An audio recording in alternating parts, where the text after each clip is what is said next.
जय Bhim India में मैं स्वीटी आप सभी का स्वागत करती हूँ। आइए रुक करते हैं आज की कुछ खास खबरों की ओर। विदर्भ के गोवारी समुदाय ने 23 नवंबर 1994 को नागपुर में विधानमंडल तक गोंड और गोवारी की अलग अलग जातियों की मांग को लेकर एक मोर्चा निकाला था।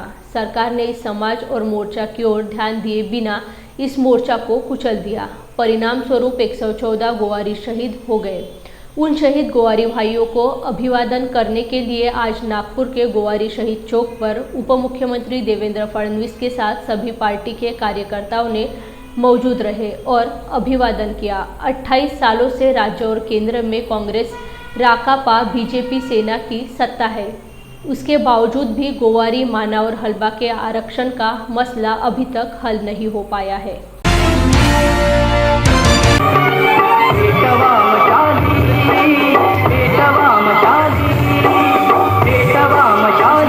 23 नोव्हेंबर 1994ला आम्ही आपल्या न्याय मागण्यासाठी 85चा जी.आर. रद्द करावा आणि आम्हाला पूर्वरत आदिवासींच्या सवलती बहाल कराव्या याकरता नागपूर हिवाळी अधिवेशनावर भव्य मोर्चा काढला होता।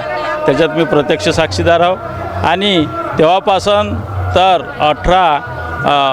14 ऑगस्टला मान्य हायकोर्टाने आम्हाला न्याय दिला, गोवारी हेच गोंडगोवारी आहे म्हणून।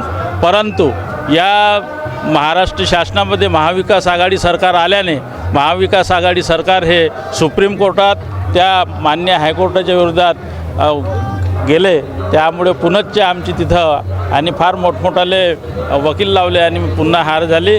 तरी महाराष्ट्र शासनाने याच्याकडे लक्ष देऊन पुन्हा दुरुस्ती विधेयक किंवा त्या निकालामध्ये जे त्रुट्या आहे, जे लोकस आहेत, त्याचा विचार करून गोवारी जे संस्कृतीनं गोंडगोवारीच आहेत तेही त्या हायकोर्टाच्या सुप्रीम कोर्टाच्या निकालामध्ये नोंद केलेली आहे। त्याप्रमाणे तरी ॲफिनिटीच्या भरशावर आम्हाला पुनश्च गोंडगोवारी म्हणून आदिवासी सवलती द्याव्या।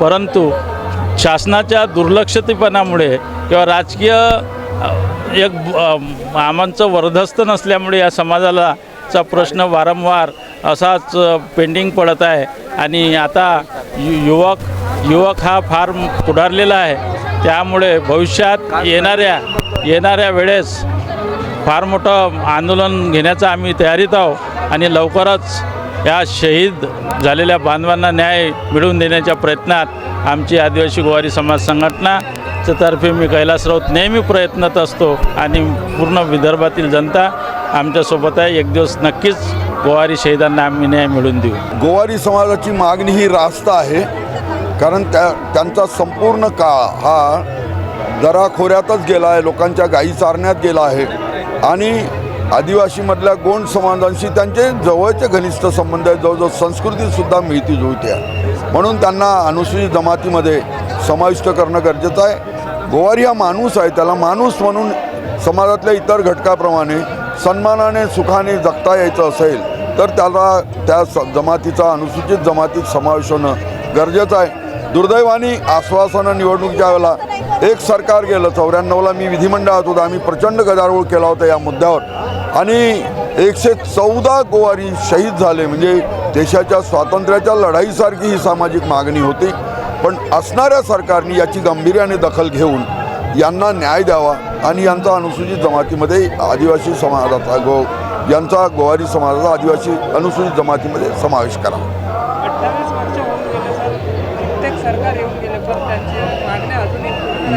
मुळात कसं आहे सर, संसदीय ढाच्यामध्ये सरकार समस्या क्या सुलझाए, सरकार यही समस्या आहे। मताच्या राजकारणाच्या वेळेला सगळे आश्वासनं देतात, पण जेव्हा आश्वासनं दिलेली त्याची परिपूर्ती करून त्याचं निर्णयात रूपांतर करण्याकरता जनतेच्या आशा आकांक्षाचं प्रतिबिंब विधानसभेत आणि सरकारच्या निर्णयात उमटलं पाहिजे। पण हे सगळ्या सरकारांचं अपयश आहे, कारण यांनी या मुद्द्याला त्या तऱ्हेने काही गांभीर्याने घेतलं नाही।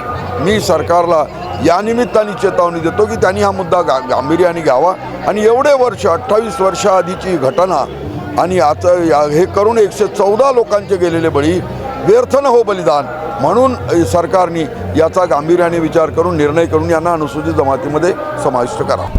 आज त्यांना श्रद्धांजली वाहण्याकरता राष्ट्रवादी काँग्रेस पार्टी नागपूर शहराचे गुणेश्वर भाऊ पेठे यांच्या नेतृत्वाखाली सर्व पदाधिकारी आणि कार्यकर्ते इथं जमलेले आहेत। आज ज्यांना आम्ही श्रद्धांजली वाहत आहोत त्या निष्पाप लोकांच्या विनाकारण बळी केलेला आहे आणि त्यांना न्याय मिळावं, त्या समाजाकरता न्यायाकरता राष्ट्रवादी काँग्रेस पक्ष कधी तत्पर आहे आणि यांना भावपूर्ण श्रद्धांजली देऊन मी 114 लोकांना श्रद्धांजली आम्ही वाहिलेली आहे।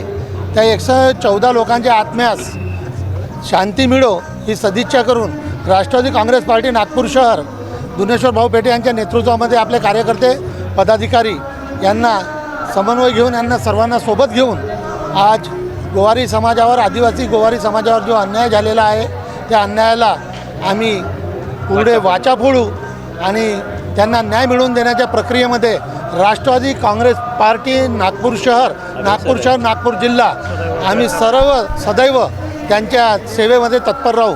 की ओर से आज इस स्मृति दिवस के उपलक्ष्य में मैं यहाँ अपनी श्रद्धांजलि अर्पण करता हूँ और जो हमारे 114 बांधव यहाँ 1994 में अपनी न्याय हक की मांगने के लिए यहाँ आए थे और उनके ऊपर जो इस तरह का हुआ है, तो मुझे लगता है कि अभी भी 2018 में जो सुप्रीम कोर्ट ने एक डिसीजन दिया था कि भाई ये जो है शेड्यूल ट्राइब की जमाती है करके, तो काफ़ी सालों से 1984 से लेकर 1994 तक 10 साल अपनी बातों को रखने के लिए इनको संघर्ष करना पड़ा।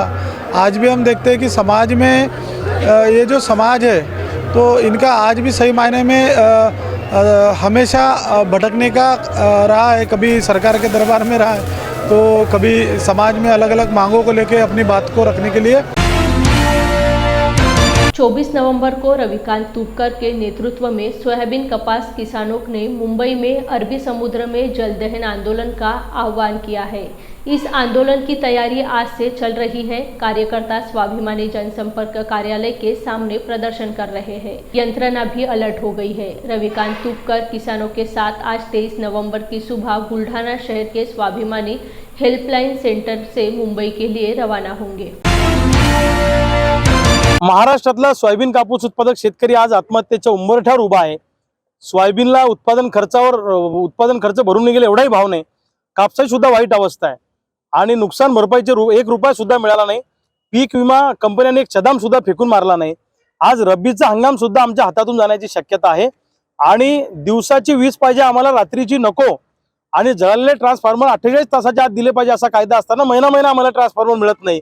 सोयाबीन कापूस उत्पादक शेतकरी मरणाच्या दारात उभा असताना सरकार मात्र स्वतःच्या मस्तीमध्ये मजेमध्ये त्या ठिकाणी वावरत आहे। सरकारने जर का 68% शेतकऱ्यांच्या भावनेशी खेळ खेळला तर सरकारला हे महागात पडेल।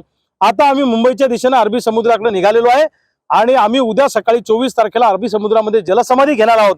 जर का सरकारने आणि पोलिसांनी आम्हाला अडवाअडवीचा प्रयत्न केला तर त्या ठिकाणी रक्तपात झाल्याशिवाय राहणार नाही, हे सरकारने ध्यानात ठेवा। सरकारने तात्काळ त्यांच्या मागण्यांची दखल घेतली पाहिजे आणि सकारात्मक उपाययोजनांचा अवलंब केला पाहिजे, अन्यथा ते आता त्यांच्या काही निर्णयापासून परावृत्त होणार नाहीयेत। कारण मागच्या वर्षी देखील त्यांनी कापूस सोयाबीनचं आंदोलन अन्नत्याग आंदोलन केलेलं होतं आणि जोपर्यंत सरकारकडून सकारात्मक निरोप आला नाही तोपर्यंत त्यांनी आपल्या जीवाची पर्वा न करता ते उपोषण सुरू ठेवलेलं होतं। यावर्षी देखील तसाच निर्धार त्यांचा कायम आहे। माझी भावना हीच आहे, शेतकऱ्याच्या मालाला भाव मिळा, त्याच्या मागण्या पूर्ण व्हा आणि तो यशस्वी व्हा। शेतकऱ्याचं कार्य चांगलं महान कार्य आहे, सगळ्याचा आशीर्वाद त्याच्या पाठीशी असल्यामुळे तो सक्सेस होईल अशी मला खात्री आहे। मागण्यांची अद्यापही दखल घेतली सरकार। सरकारला दखल घ्यायला पाहिजे। शेतकऱ्याची दखल आहे, त्याचे काही वैयक्तिक काम नाहीये, सगळ्याचा आशीर्वाद त्याच्या पाठीमागे आहे। सगळ्याच्या मागण्या पूर्ण झाल्या पाहिजे शेतकऱ्याच्या, असं माझं मत आहे। 26 नवंबर को पूरे भारत में संविधान दिवस के रूप में मनाया जाता है। संविधान हमारी सबसे महत्वपूर्ण पुस्तक है, लेकिन इस संविधान का उद्देश्य और मूल्य अभी भी समाज में उस हद तक नहीं जम पाया है जिस हद तक होना चाहिए, और इस बात का खेद है। संविधान की आज के तरुणाई को सख्त ज़रूरत है। संविधान को घर घर पहुंचाने के नेक इरादे से अकोला के यूथ वॉक फॉर संविधान की अवधारणा को लागू कर रहे, इसके माध्यम से संविधान के प्रति आभार व्यक्त करने के लिए इस आंदोलन में भाग लेने की अपील की गई है। आपण बघतोय की संविधानाचं मूल्य, संविधानाचे अधिकार, संविधान म्हणून संपूर्ण संविधान आजही तळागाळापर्यंत संविधान काय आहे हे पोहोचलेलं नाहीये.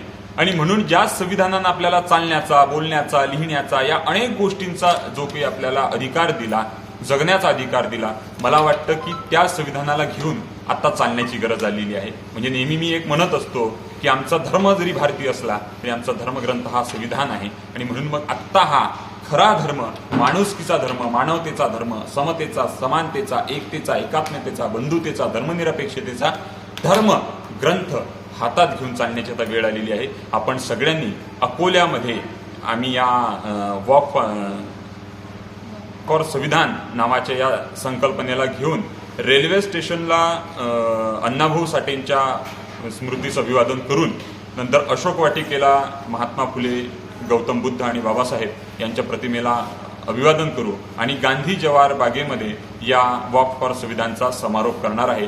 करिता लहान मुलांपासून तर म्हाताऱ्यांपर्यंत प्रत्येकाने या संविधानाच्या रॅलीमध्ये एक पाऊल टाकण्यासाठी आणि संविधान घेऊन चालण्यासाठी यावं ही आव्हान आणि ही विनंती आमची आहे. यवतमाळचे कवी माननीय मडावी सर म्हणतात की भारताच्या एकतेचा मी नवा निशाण आहे, मीच हिंदू, मीच ख्रिश्चन, मीच मुसलमान आहे, कुठल्याही कळपात नाही एकटाच चालतो मी, कारण जात माझी, धर्म माझा, फक्त संविधान आहे, फक्त संविधान आहे. या अनुषंगाने जसं आपण इंग्लिशमध्ये म्हणतो की tell me and I forget, teach me and I may remember, but involve me and I am surely going to learn.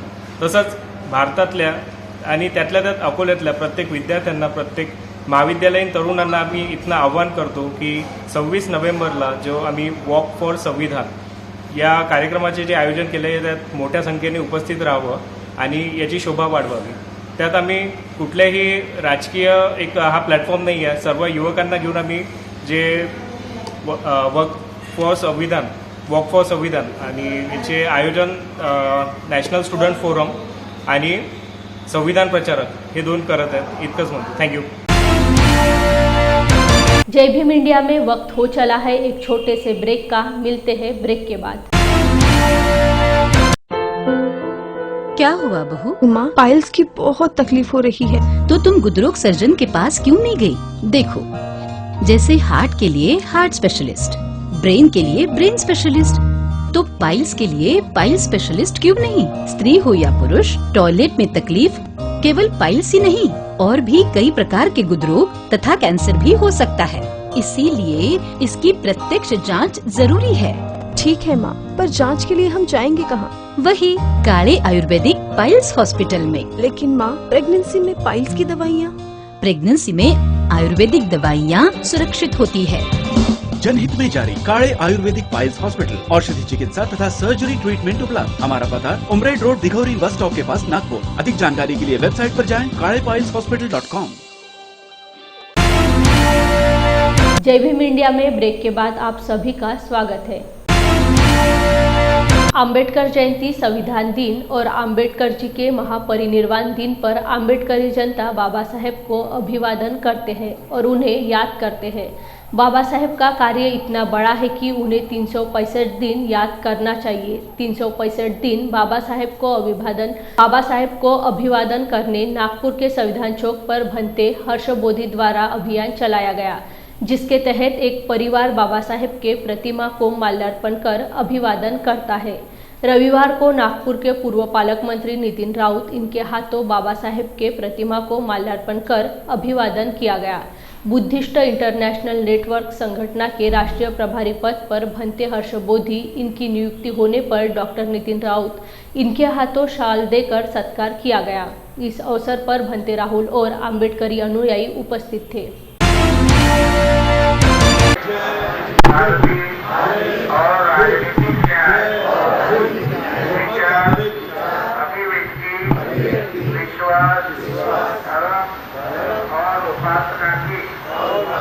स्वतंत्रता, प्रतिष्ठा और अवसर की समानता प्राप्त करने के लिए तथा उस में व्यक्ति की गरिमा और राष्ट्र की एकता और अखंडता सुनिश्चित करने वाली मजबूता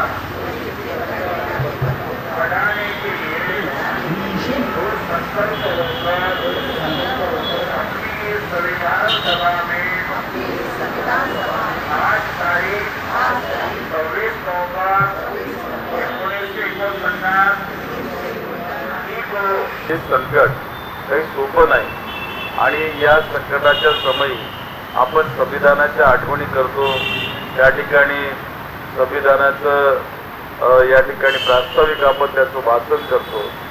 यांनी केवळ होणार नाही तर आपल्याला जागरूकता अशी आणावं लागेल की संविधान हा टिकलं पाहिजे, आज संविधानाचं संरक्षण झालं पाहिजे आणि त्याला सामाजिक बळ प्रत्येक समाजातून मिळणं अत्यंत आवश्यक आहे. कारण बाबासाहेबांनी राज्यघटना काही केवळ एका समाजासाठी लिहिलेली नाही, ते देशासाठी लिहिली, ती भारतीयत्वासाठी लिहिली, या देशाला संघटित ठेवण्यासाठी लिहिली आणि या देशाला ती समर्पित केली.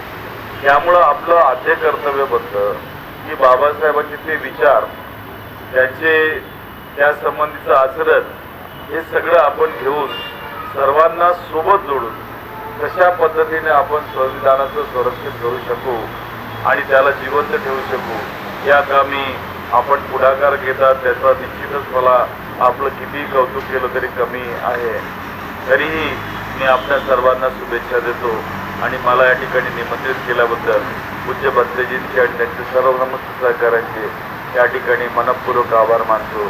ये बदंत हर्षबोधी द्वारा जो है बाबा साहब डॉक्टर अम्बेडकर को 365 दिन जो हार पहनाने का जो कार्यक्रम चलाया जा रहा है, ये बहुत ही सम्मानपूर्वक हार पहनाने का कार्यक्रम चल रहा है और ये बहुत महत्वपूर्ण है. हम बाबा साहब डॉक्टर अम्बेडकर का जितना भी सम्मान कर सकें, जितना उनका सम्मान कर सकें, ये बहुत ही गौरव की बात है. ठीक ना. नागपुर में बदंत हर्षबोधी ने बाबा साहब को जो ये सम्मान करने का संकल्प किया है और उनकी कमेटी ने, ये बहुत ही अच्छा है. हम बाबा साहब के प्रति ऋणी हैं क्योंकि बाबा साहब डॉक्टर अम्बेडकर के द्वारा ही हम सभी लोगों को हक अधिकार मिला है और उस हक अधिकार का हम प्रयोग कर रहे हैं. बाबा साहब अगर नहीं होते तो यह दिन हमको देखने को शायद नहीं मिलता. ठीक ना. तो ऐसे कार्यक्रम हर जगह चलाने चाहिए.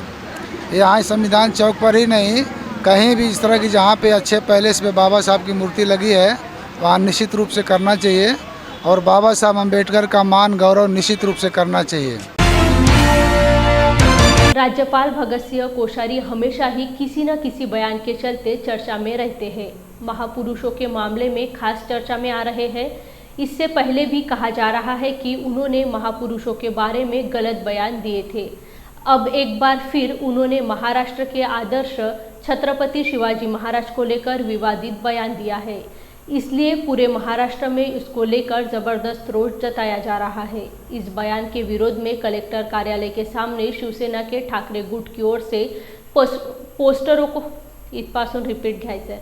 पोस्टरों को चप्पलों से पीट कर और राज्यपाल कोश्यारी के खिलाफ नारेबाजी कर विरोध जताया गया.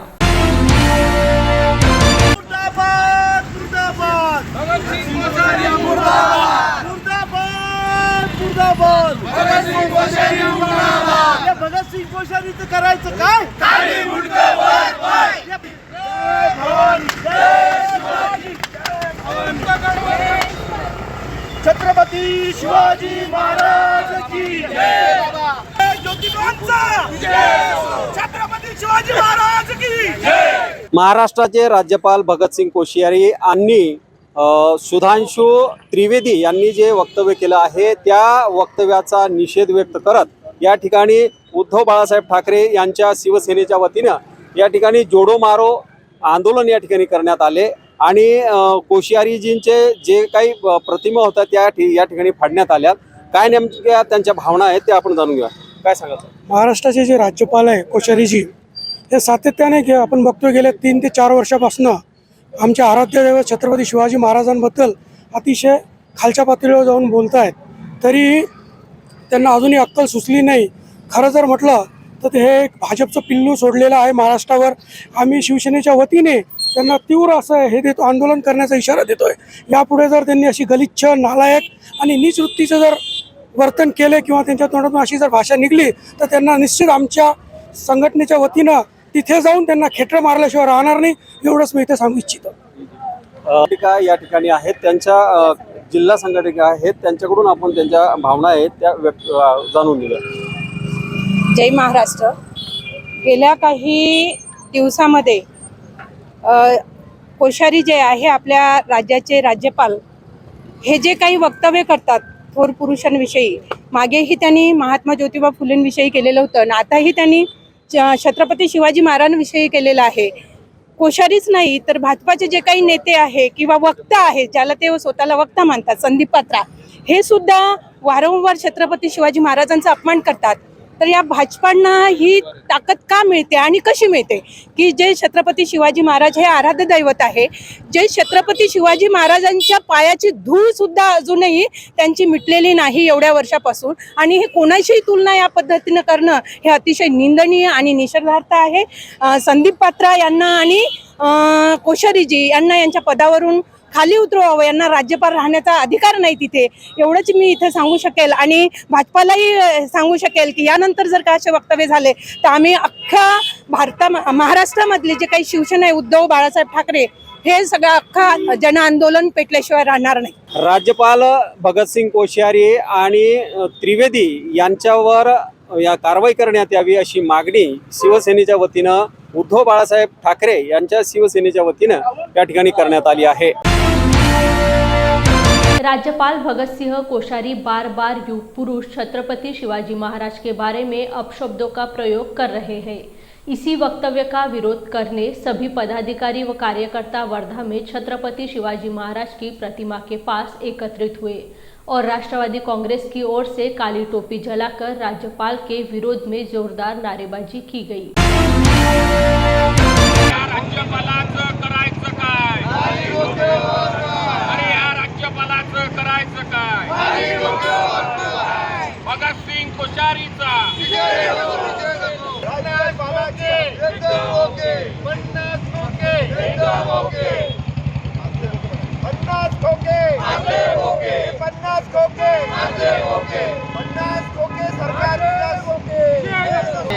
राज्याचे राज्यपाल कोश्यारीजी यांनी गेल्या काही दिवसामध्ये, म्हणजे याच्या आधीसुद्धा हे जे प्रकार गेल्या वर्ष 2 वर्षामध्ये आपण जे पाहतो की कुठल्याही विषयी भाष्य करायचं आणि चर्चेत राहायचं. ज्यांना महाराष्ट्राचा इतिहास माहिती नाही, छत्रपती शिवाजी महाराजांचा इतिहास काय, जिजाऊचा इतिहास काय, महात्मा ज्योतिबा फुले, सावित्रीबाई फुले यांच्यावरही त्यांनी मधात कॉमेंट्स केलं होतं. आणि या पद्धतीच्या कृतीमुळे नेहमी चर्चेत राहायचं आणि महाराष्ट्राचा अवमान करण्याची भूमिका या राज्यपालांनी घेतली आहे. आम्हाला 3 वर्ष झाले त्यांना, 3 वर्ष राज्यपाल असूनसुद्धा त्यांना जर महाराष्ट्राचा इतिहास आणि या सगळ्या गोष्टीचं जर जाणीव नसेल तर केंद्राच्या या सरकारने त्यांना ठेवलं कशासाठी? आणि त्यांना कुठल्याही परिस्थितीमध्ये त्यांना परत बोलवलं पाहिजे, इथून त्यांची हकालपट्टी केली पाहिजे, अशा पद्धतीची मागणी राष्ट्रवादी काँग्रेस पक्ष आणि आमचे सर्व सहकारी मित्र पक्ष आणि सर्व सहकारी आम्ही एकमताने करत आहोत. शिवाजी महाराजांबद्दल जे बोलले आणि मला त्यांच्या बुद्धीवर कीव येते. एवढा एका राज्याचा मुख्यमंत्री राहिल्यावर आणि आता राज्यपाल असल्यावर जर असे वारंवार आपल्या इथे जे सामाजिक जे म्हणजे पूर्वी पाहिलं तर आपण सावित्रीबाई फुलेबद्दलही त्यांनी आणि ज्योतिबा फुलेबद्दलही त्यांनी जे टिप्पणी केल्या होत्या आणि आता छत्रपती शिवाजी महाराजाबद्दल ते होत नाही. त्यांचे BJPचे प्रवक्ते सुशांत त्रिवेदी यांनी तर चक्क हद्द केली की शिवाजी महाराजांनी औरंगजेबाला 5 वेळा माफीनामा दिला. म्हणजे त्या कुजलेल्या मानसिकतेच्या लोकांबद्दल जे आज महाराष्ट्रातल्या जे पूरगामी विचारात जे संत असू द्या म्हणजे किंवा थोर पुरुष असू द्या, यांनी एक मालिका लावली आहे. तेव्हा कुठेतरी यांना आपण कुठेतरी त्याच्याबद्दल चुकीचं बोलून समाजामध्ये एक भ्रम निर्माण करून कुठेतरी समाजामध्ये तेढ निर्माण करण्याचं काम ह्या BJPच्या काही लोकांनी केलं आहे. आणि राज्यातील BJP सरकार आहे, केंद्रात सरकार आहे, राष्ट्रपती त्यांचा आहे. त्यांनी एवढ्या वारंवार अशा घटना होऊनही राज्यपालाला का बरं बोलवत नाही हे आपण विचार केला पाहिजे. म्हणजे मला असं वाटते की यांनी सुनियोजित असं बोलण्याचं एक षडयंत्र केलं. पण मी तुम्हाला सांगतो अशा या प्रकरणामुळे BJPबद्दल या समाजामध्ये मोठ्या प्रमाणात तेढ निर्माण झाला आहे आणि हा उद्रेक भविष्यात मोठ्या प्रमाणात राज्यामध्ये या देशामध्ये दिसेल. इस साल ज़्यादा बारिश होने से किसानों की फसल को भारी नुकसान हुआ है. इससे किसान हताश है, आत्महत्या जैसे कदम उठा रहे हैं. हालांकि राज्य सरकार ने इसे नज़रअंदाज करते हुए दूसरे मुद्दों की ओर रुख कर लिया है। इसके खिलाफ जिले में तालुका स्तर पर तहसील कार्यालय पर विरोध प्रदर्शन किया गया। इसी के तहत सोमवार को शिवसेना की ओर से अमरावती में तहसीलदार के सभागार में धरना दिया गया। इस समय सैकड़ों शिवसैनिक के साथ किसानों ने राज्य सरकार के खिलाफ विरोध प्रदर्शन किया। इस दौरान जमकर नारेबाजी भी की गई।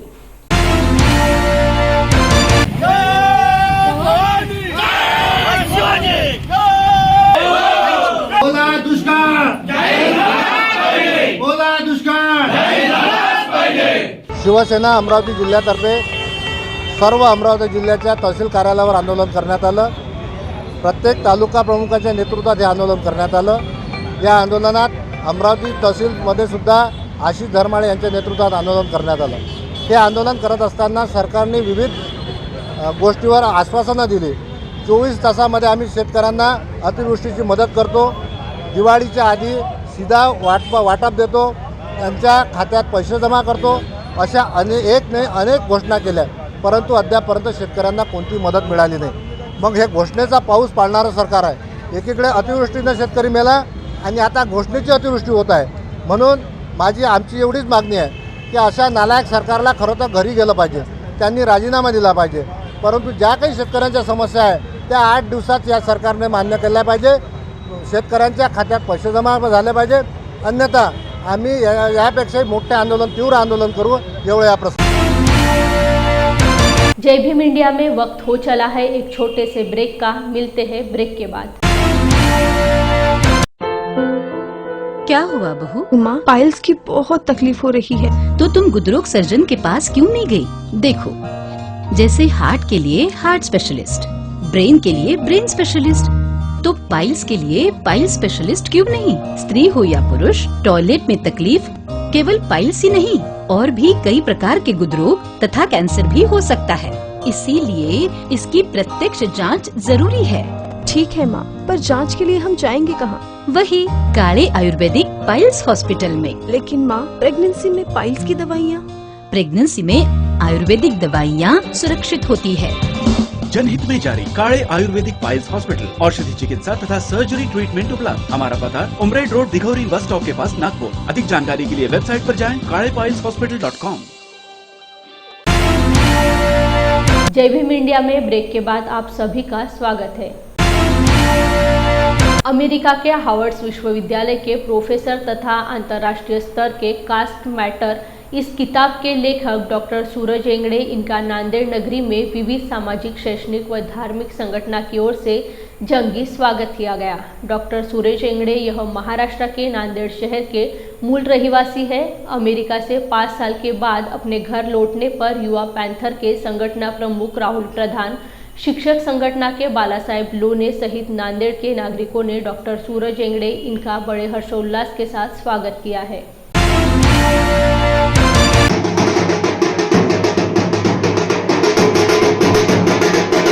मुझे अपेक्षा नहीं थी कि बैंड बाजा और इतने लोग मुझे मिलने को आएंगे, और जितने भी लोग आए वो कह रहे थे कि वो हमसे प्रभावित है, कुछ ना कुछ वो हमारी स्पीचेस, राइटिंग्स को पढ़ते हैं, देखते हैं, और ज़्यादातर बहुतांश युवा वर्ग आया था। मुस्लिम समाज के थे, बौद्ध समाज के थे और अन्य समाज के जो बच्चे आए थे फ़ोटो लेना चाहते थे। अपने घर में आकर अपने लोगों से मिलना, उनके साथ घुल मिलना, ये और उसी ज़बान को सुनना, इसमें काफ़ी दिल को अच्छा महसूस होता है। और मेरा जो लक्ष्य था कि घर पे आकर थोड़ा समय बिताऊं, क्योंकि नांदेड़ ये मेरे स्कोप में है, जो 250 अति पिछड़े ज़िलों में से एक है भारत के। तो मेरा लक्ष्य भी इसी भूगोल पर ज़्यादा है, क्योंकि ये मेरी जन्मभूमि और कर्मभूमि भी रह चुकी है काफ़ी साल। बहुत अच्छा लगता है। इनफैक्ट अभी उसके और 4 ट्रांसलेशन और आएंगे अंग्रेजी की। उसकी बेस्ट सेलर लिस्ट के बाद अभी भी वो बेस्ट सेलर पर ही है। मराठी आ गया है, तमिल आ गया है, मलयालम आ गया है, अभी हिंदी का अनुवाद चल रहा है, वो शायद 2 महीने के अंदर ख़त्म हो जाएगा। उसके बाद फिर गुजराती, तेलुगु, कन्नड़, ये भाषाओं में भी उसकी ट्रांसलेशन की पहल चल रही है। लोग पढ़ रहे हैं। आज हमारे नांदेड़ का युवा किताब लेकर आता है, कहता है कि आप मुझे साइन करो, मैं आपकी किताब पढ़ता हूँ। और अंग्रेजी में पढ़ रहे हैं, तो कोई मराठी में पढ़ रहे हैं। तो एक प्रकार से जो साक्षरता का जो पढ़ने का जो अभियान है हमारे समाज में, सोचने वाला जो अभियान है वो युवा तक पहुंच रहा है, इस बात की मुझे तहे दिल से खुशी है। प्रेम जय भीम नमो बुद्धाय। मैं बाला साहेब लोने आज नांदेड़ शहर में अंतर्राष्ट्रीय ख्याति के विचारवंत लेखक सूरज जी एंगड़े, इनका तहे दिल से हमने नांदेड़ में स्वागत किया। जिनका जो कास्ट मैटर ये किताब है दुनिया की सबसे बेस्ट सेलर पुस्तक में अब नामांकित हो गई है। हमें गर्व है, ये युवा नांदेड़ का नाम पूरे दुनिया में रोशन कर रहा है। अमेरिका से जो सबसे बड़ी ताकत है देश है, उस देश में नांदेड़ का एक युवा पूरे देश अंतर्राष्ट्रीय स्तर पर आज उनका योगदान उल्लेख किया जाता है। देश के अंतर्राष्ट्रीय सभी न्यूज़पेपर पर वो छा हुआ है। इस युवा का नांदेड़ जिले में तहे दिल से स्वागत करने में हमें बहुत खुशी होती है। हमें गर्व महसूस होता है, अभिमान महसूस होता है। ये युवा हमारे नांदेड़ का है और इस युवा का हम तहे दिल से नांदेड़ में स्वागत करते हैं। और सभी युवाओं को हम ऐसी आशा करते हैं, प्रेरणा इससे प्रेरणा ले और उस स्तर का स्टडी करे, शिक्षा ले और अपने लोगों को शिक्षित करे, यही मेरी अपेक्षा है। धन्यवाद। जय भीम नमो बुद्धाय। मैं बहुत खुश हूँ क्यों तो सूरज आई थिंक 4-5 साल के बाद आज अपने घर पे नांदेड़ में आया है। हम दोनों बचपन के साथी हैं और अम्बेडकरी मूवमेंट में मेरा जो योगदान रहा है उसके पीछे सूरज का बहुत बड़ा रोल रहा है। उसके अंदर मैं जिस संगठन से आता हूँ, युवा पैंथर, ये युवा लोगों का संगठन है। ये ऑर्गेनाइज़ करना या इसे खड़ा करने के लिए सूरज ने बहुत बड़ा योगदान दिया है, उसका गाइडेंस रहा है। और आज नांदेड़ में सूरज आने के बाद जो खुशी का माहौल है, अम्बेडकर एक्टिविस्ट हो या स्टूडेंट हो, लेखक हो, विचारवंत हो, सभी लोग उसे मिलने आ रहे हैं, बातचीत हो रही है, अलग अलग विषयों पे चर्चा हो रही है। और अभी हम सूरज के साथ नया कुछ क्या प्लान कर सकते हैं नांदेड़ के लिए या महाराष्ट्र के अम्बेडकरी मूवमेंट के लिए, उसके लिए हम उसके ऊपर चर्चा चल रही है। बुल्ढाना में छत्रपति शिवाजी महाराज के बारे में आपत्तिजनक बयान देने के मामले में राज्यपाल भगत सिंह कोश्यारी की निंदा की जा रही है। केड़वद में ग्रामीणों ने राज्यपाल का प्रतीकात्मक पुतला श्मशान घाट ले गए और उसे जला दिया गया। इस दौरान तीरडी भी लगाई गई, ढोल ताशों के साथ श्मशान घाट ले जाया गया। पत्रकार गणेश नीलम केड़वदकर ने नाराजगी व्यक्त करते हुए कहा कि जिस दिन उन्होंने शिवाजी महाराज के बारे में बात की उसी वक्त राज्यपाल महाराष्ट्र के लिए समाप्त हो गए। ऐसी भावना व्यक्त की, अगर जल्द से जल्द कार्रवाई नहीं की गई तो पूरे राज्य में जोरदार आंदोलन किया जाएगा, ऐसी चेतावनी भी दी गई।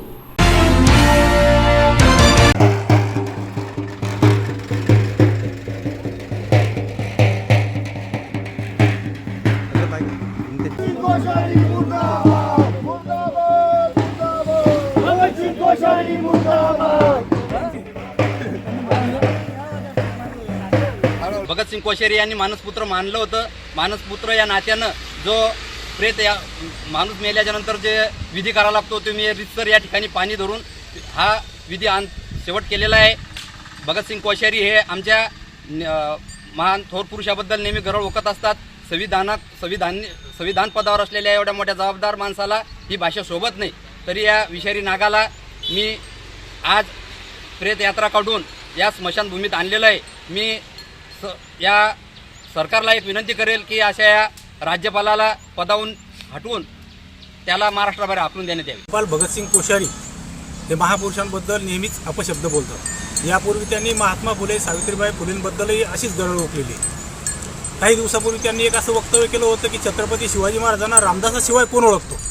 आता रामदास जर नसते तर शिवाजी झाले नसते का, हाही प्रश्न आहे। परंतु कुठले तरी वायफळ मुद्दे हा माणूस उभा करतो आणि 2 दिवसापूर्वी त्यांनी आता परत एक असं वक्तव्य केलेलं आहे की शिवाजी महाराजांना कमीपणा येईल अशा पद्धतीची भाषा त्यांनी वापरलेली आहे। महाराष्ट्र हा शिवाजी महाराजांचा महाराष्ट्र आहे, हा देश शिवाजी महाराजांचा आहे आणि भगतसिंग कोश्यारींना शिवाजी महाराज माहीत नसतील याच्यापेक्षा काय अज्ञान असू शकतं। तर ज्या दिवशी त्यांनी शिवाजी महाराजांच्या संदर्भात अपशब्द वापरले, खऱ्या अर्थानं आमच्या दृष्टीने आणि महाराष्ट्राच्या दृष्टीने ते त्याच दिवशी मेले आणि म्हणून त्यांची एक प्रेत यात्रा काढली आम्ही आज। आणि त्यांचं यांनी नारायण वाणी यांनी पाणी धरलं त्यांचे पूर्ण सोपस्कर केले आणि त्या नदीमध्ये आम्ही त्यांना फेकलेलं आहे. त्याचा निषेध करतो आम्ही आणि विनंती करतो जे कोणी असतील सरकारमध्ये की असा नालायक व्यक्ती संवैधानिक पदावर ठेवू नये. बारामती तालुका के मालेगांव सहकारी शक्कर कारखाने के 11 गांव को जोड़ने के प्रस्ताव को उच्च न्यायालय ने खारिज कर दिया और बीजेपी कार्यकर्ताओं ने पत्रकार परिषद में बोलते हुए इसकी जानकारी दी है. इस वक्त रंजन तावरे, चंदन अन्ना तावरे, राजेश देवकाते आदि उपस्थित थे. तो जो ठराव झाला जनरल मीटिंगचा तो कोणाकडे होता? कारखान्याकडे होता. तो कारखान्याचा ठराव त्या लोकांना दिला म्हणून ते कोर्टात गेले. कारखान्यावर वकील नेमला म्हणजे काय त्याचं समजायचं? काय झाला पाहिजे म्हणून बाबा ही गावं जोडली गेली पाहिजे असं त्या वकिलाने तिथे मत मांडलं. म्हणजे काय समजायचं? सरळ सरळ आहे. त्याला काय कोणाची गरज आहे का समजून घ्यायची? विकलं गेलं पाहिजे. बाकीच्या कारखान्याची 5-5, 7-7 लाख लिटर रोजची इथेनॉल तयार करायची क्षमता आहे. सरकारला पेट्रोलच्या ऐवजी इथेनॉल पाहिजे. सरकार आपल्याला सवलती देते, ज्या काही मंजुऱ्या लागतात त्या मंजुऱ्या तात्काळ देते, सगळी मदत करत असताना आपला कारखाना काही करत नाही, हे दुर्दैव आहे. वसई विरार शहर में राष्ट्रीय स्तर पर 11 दिसंबर से 42 किलोमीटर मैराथन स्पर्धा का आयोजन. एनएसजी कमांडो होंगे तैनात. इनाम देने वाली राशि 54 लाख होगी. महानगर पालिका, जिला प्रशासन, पुलिस प्रशासन सभी किए जाएंगे तैनात. महाराष्ट्र के बीड़ जिले के रहने वाले उभरते खिलाड़ी अविनाश साल्वे ओलंपिक फाइनलिस्ट मेनवेल खेलों के रजत पदक विजेता होंगे. इस खेल के एम्बेसडर अंतर्राष्ट्रीय कुवैत एथलेटिक्स चैंपियनशिप में महिला खिलाड़ी गोल्ड एंड सिल्वर जीतने वाली कुमारी ईशा यादव भी होगी मौजूद. 22,000 से ज़्यादा प्रतियोगी इस स्पर्धा में भाग लेंगे. पिछले 10 साल से वसई विरार में मैराथन का आयोजन हो रहा है. इस साल वसई विरार शहर मैराथन स्पर्धा में नई सुविधाएं होंगी. वसई विरार शहर नगर निगम आयुक्त श्री अनिल कुमार पवार ने मंगलवार को वसई में प्रेस वार्ता के दौरान अधिकारियों के साथ जानकारी दी. और इस स्पर्धा के लिए हमने तकरीबन 54 लाख रुपए तक का बख्शिशों की बख्शिश देने की हमने अरेंजमेंट की हुई है. सर कुल कितनी स्पर्धा है, क्या क्या उसमें ग्रुप है? सॉरी, स्पर्धा कितनी है, क्या क्या ग्रुप रहेंगे? इसमें 15 अलग अलग तरह के ग्रुप रहेंगे, जिसमें 42 किलोमीटर का फुल मैराथन, 21 किलोमीटर का हाफ मैराथन, उसके बाद में 11 किलोमीटर का एक रन रहेगा, 5 किलोमीटर का रन रहेगा. उसके बाद में जो नॉन कॉम्पिटिटिव टाइप, मतलब जिसमें अलग अलग एज ग्रुप के अलग अलग वयोमान के हिसाब से अलग अलग ग्रुप के लिए 5 किलोमीटर, 3 किलोमीटर, 2 किलोमीटर, जैसे कि दिव्यांगों के लिए भी हमने 1 किलोमीटर की स्पर्धा रखी हुई है. अब तक कितने खिलाड़ी भाग लेंगे? अभी तक रजिस्ट्रेशन जो हमारे पास हुआ है, जो मुख्य मैराथन और हाफ मैराथन, उसके लिए 7,500 स्पर्धकों का रजिस्ट्रेशन हमें प्राप्त हो चुका है. सर ज़्यादा से ज़्यादा लोग भाग लें, इसके लिए आप किन किन को आह्वान करना चाहेंगे कि वो भी इसका हिस्सा बने और एक अच्छा प्रतिसाद लोगों में जाए? हम चाहेंगे कि वसई विरार के तो लोगों के हमें पूरी तरह से सहयोग मिले, वो खुद होके पार्टिसिपेट करें. उसके अलावा राष्ट्रीय स्तर के भी जो बड़े धावपटु है वो भी हमारे मैराथन में शामिल हो. इसके लिए हम सबको आह्वान करेंगे कि वसई विरार मैराथन का 10वां साल है. आप सब लोग कृपा करके हमारे साथ में शामिल हो, हमारे साथ जुड़े. राष्ट्रीय आणि आंतरराष्ट्रीय स्तरावरचे खेळाडूंसाठीचे ते देखील उपलब्ध होऊ शकणार आहे. अशा प्रकारे वेगवेगळ्या 15 प्रकारच्या आपण स्पर्धा या मॅरेथॉनच्या निमित्ताने आपण ठेवलेल्या आहेत. तसे पूर्ण वेळापत्रक सर्व पत्रकार महोदयांना मंडळीला लिखित स्वरूपामध्ये देण्यात येणार आहे. ही मॅरेथॉन स्पर्धा आयोजन साधारणतः जुलै महिन्यामध्ये केलं जातं, परंतु यावेळी थोडासा लेट झाला आणि ऑगस्ट महिन्यामध्ये सुरू केलेलं होतं. यापूर्वी आपल्याकडे पदाधिकारी होते, महापौर, आपली जनरल बॉडी फॉर्म झालेली होती, त्यामुळे आपण या स्पर्धेचं नाव महापौर मॅरेथॉन, वसई विरार महानगरपालिका महापौर मॅरेथॉन होती. आता या ठिकाणी पदाधिकारी नसल्यामुळे आपण हिला वसई विरार म्युन्सिपल मॅरेथॉन असं आपण नामकरण केलेलं आहे. 5वें अखिल भारतीय बौद्ध धम्म परिषद का आयोजन दयानंद थेरो बौद्ध धम्म चैरिटेबल ट्रस्ट लातूर इनके द्वारा 25 दिसंबर 3 से 12 बजे ली जाएगी, ऐसी जानकारी पत्रकार परिषद लेकर दी गई। और सभी उपासक उपासिका के माध्यम से यहाँ लातूर में महाविहार धम्म संस्कार केंद्र 7 चरण नगर बार्शी रोड रामेगांव तालुका जिला लातूर यहाँ पर दिनांक 25 दिसंबर 2022 रविवार के दिन 5वीं अखिल भारतीय बौद्ध धम्म परिषद का आयोजन किया गया है। इस परिषद के मार्गदर्शक डॉक्टर उपगुप्त जी महाथेरो है। इस परिषद के उद्घाटक पूज्य भदंत एन सुगतवंश महाथेरो जो कि श्रीलंका से यहाँ पे उपस्थित होने वाले हैं और पूज्य भदंत डॉक्टर धम्मसेवक महाथेरो इनकी अध्यक्षता में ये परिषद संपन्न होगी। तो मैं आप सभी बौद्ध उपासक उपासिकाओं से मैं यहाँ पे विनती करता हूँ कि आप सभी लोग यह धम्म परिषद यशस्वी करने के लिए, इस धम्म परिषद में बुद्ध धम्म का ज्ञान लेने के लिए आप सभी लोग बड़ी तादाद में सहभागी हो, इस धम्म परिषद का लाभ उठाएं। गणेशोत्सव के दौरान मुंबई गोवा राजमार्ग पर गड्ढों को अस्थायी रूप से भरने पर 12 करोड़ रुपए खर्च किए गए थे। दावा किया गया कि इस मरम्मत में अच्छी क्वालिटी के सीमेंट का इस्तेमाल किया गया है। हालांकि मानसून खत्म होते ही यह सीमेंट मिट्टी बन गया। यह हाईवे हजारों मासूमों की जान ले चुका है। आज भी सड़क पर जानलेवा हादसों का सिलसिला जारी है। हाईवे पर गहरे गड्ढे नजर आ रहे हैं, लेकिन सरकार व प्रशासन नींद में सोया हुआ है। सड़क की स्थिति दयनीय है। इस हाईवे पर जान जोखिम में डालकर सफर करना पड़ रहा है। मुंबई गोवा राष्ट्रीय महामार्ग हा मृत्यूचा सापळा म्हणून ओळखला जातो। पळसपे ते इंदापूर या 84 किलोमीटरच्या पहिल्या टप्प्याचं काम जे आहे ते तब्बल 13 वर्षापासून रेंगाळत सुरू आहे। या महामार्गावर आजतागायत हजारो निष्पाप जीवांचा बळी गेलेला आहे। अनेकांना विकलांगत्व आलेलं आहे, दिव्यांगत्व आलेलं आहे। मात्र या महामार्गाचं काम अद्यापही पूर्ण होत नाही। महाराष्ट्र आणि देशातील मागून सुरू झालेले रस्त्याचे प्रकल्प हे पूर्णत्वास आलेले आहेत, मात्र मुंबई गोवा महामार्गाचं काम हे अद्याप देखील पूर्ण झालेलं नाही। त्यामुळे या महामार्गाची दुरावस्था ही अत्यंत दयनीय आहे। आपण बघू शकतो की या महामार्गावर पूर्णपणे खडीचं साम्राज्य आहे। खड्डे आहेत, मोठमोठे दगडगोटे आहेत, खडी बाहेर निघालेली आहे आणि मोठ्या प्रमाणावर धूळ आहे। त्यामुळे प्रवासी आणि वाहन चालकांचे मोठ्या प्रमाणावर हाल होत आहेत। संपूर्ण श्वसन असेल किंवा श्वासोच्छवासाचे आजार असतील, फुफ्फुस आणि मणक्याला देखील त्याचा त्रास होतोय। शिवाय वाहनामध्ये देखील बिघाड होतोय। जर आपण बघितलं तर या मार्गावर आपण बघू शकतो की सातत्यानं ही वर्दळ सुरू असते आणि आज गणेश उत्सवामध्ये हे खड्डे बुजवण्याचा फार्स या ठिकाणी केला होता आणि यासाठी 1-2 कोटी नव्हे तर तब्बल 12 कोटी रुपये या ठिकाणी खड्डे बुजवण्यासाठी त्याचा वापर केला होता। परंतु आज जर आपण बघितलं तर या महामार्गाची जी दुरावस्था आहे ती जैसे ती आहे।